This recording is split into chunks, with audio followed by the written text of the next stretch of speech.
iniisip mo? Ba? Pati lalim ng iniisip mo. Sabi na. Ano kasi? At Nakakalip ako kanina. lakas. Bye.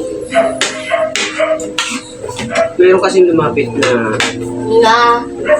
Bata. Gano'n kala? Gano'n kala? Anong height? Kasi height ni Ate Yaya or Ate Meme? ano kasing payat yung Mimi, tapos ano siya, tangkad na payat.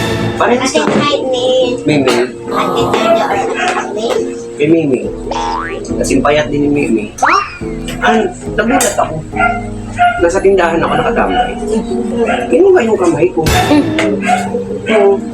Akala ko anong gagawin, ginano, no? Tapos nag-bless. Sabi ko, sino to? Tinignan ko. Sabi nung kumari ko, pare, parang nakakalimutan mo na pag Pasko, hindi mo na maalala mga anak mo. Sabi ko, mga inaanak mo. Sabi ko, hindi ko naman inaanak ko eh. Eh, ba't nag-bless sa'yo?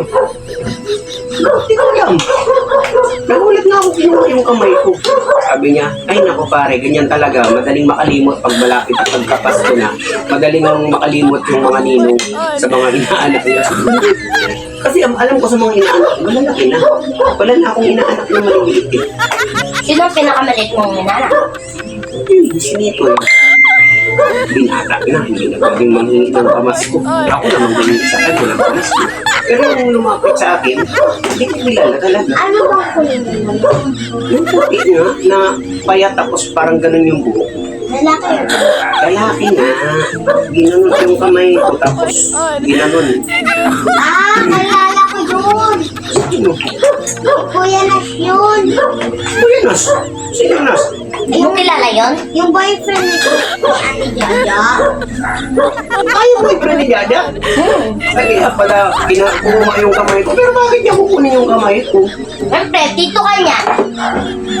Ah, Pa, minsan kasi, naglalaro niya sila Dambol at Aisel. Tapos minsan, nilalaman niya si Aisel.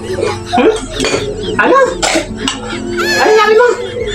Minsan, nilalaro niya sila Dambol at Aisel. Minsan, naglalaro niya. Anong landi pinagsas? Ano ko muna ito? Nilalandi ng boyfriend ko. Ay nako, tumahimik ka nga anak. Eh, para kang...